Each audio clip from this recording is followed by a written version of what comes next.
Distinguished colleagues, I stand to support this motion, which is similar to what we discussed yesterday and which seems to be a recurrent decimal in Nigeria.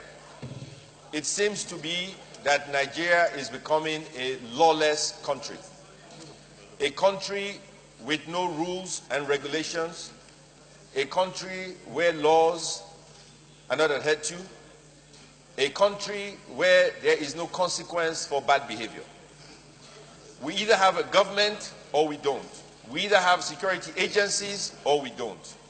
We either believe in the sanctity of life and property or we don't.